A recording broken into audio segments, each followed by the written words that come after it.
Đầm lấy mi on rạ chiết họ lần thay cà pi giúp mình đi cà pi giúp trên trôi thay ti đã buôn khai cùng phép đầm lấy mi on rạ chiết bản họ lần một show nơi đầm lấy pram mui pon $84ក្នុងមួយដំណឹងឬស្មើនឹង$5.46ក្នុងមួយអោនតម្លៃមាសបានហក់ឡើងថ្លៃដោយសារតែលុយដុល្លារអាមេរិកនិងរបាយការណ៍សេដ្ឋកិច្ចអាមេរិកបានសើរងមល្អគប់សំនឹងការកើនឡើងកម្ដៅនៃចំនួនភូមិសាស្ត្រនយោបាយនិងសេដ្ឋកិច្ចជាសកលមិនមានភាពប្រកបប្រជាក៏ដូចជាការរំពឹងទុកអំពីការទម្លាក់អត្រាការប្រាក់របស់ធនាគារកណ្ដាលអាមេរិកសូមបញ្ជាក់ផងដែរថាកាលពីយប់មិញរបាយការណ៍សន្ទុះតម្លៃទំនិញអ្នកប្រើប្រាស់របស់អាមេរិកដែលហៅកាត់ថា CPI បានធ្លាក់ចុះជាងការរំពឹងទុកនៅលើផ្លូវភូមិសាស្ត្រនយោបាយបើទោះបីជាភាគីរុស្ស៊ីនិងអ៊ុយក្រែនអាចនឹងមានកិច្ចចរចានៅជុំបន្ទាប់អំពីការស្វែងរកដំណោះស្រាយដើម្បីបញ្ចប់សង្គ្រាមក៏ពិតមែនប៉ុន្តែការវាយប្រហារនៅតែបន្ត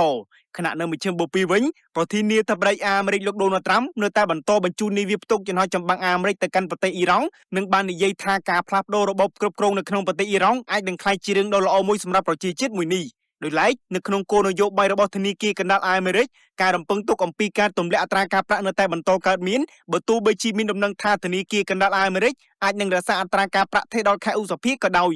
ចុះឈ្មោះបើកគណនីទិញលក់ហាងឆេងមាសឥឡូវនេះដើម្បីចូលរួមក្នុងក្រុម VIP Signal ក្នុងការទទួលបានតម្លៃទិញលក់ហាងឆេងមាសប្រចាំថ្ងៃនិងការប្រឹក្សាផ្ទាល់ពីហាងឆេងមាសជាមួយគ្រូជំនាញដែលមានបទពិសោធន៍15ឆ្នាំតាមរយៈ Telegram នៅលេខទូរស័ព្ទ070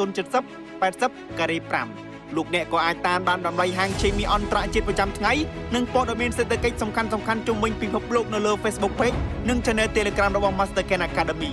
សូមអរគុណ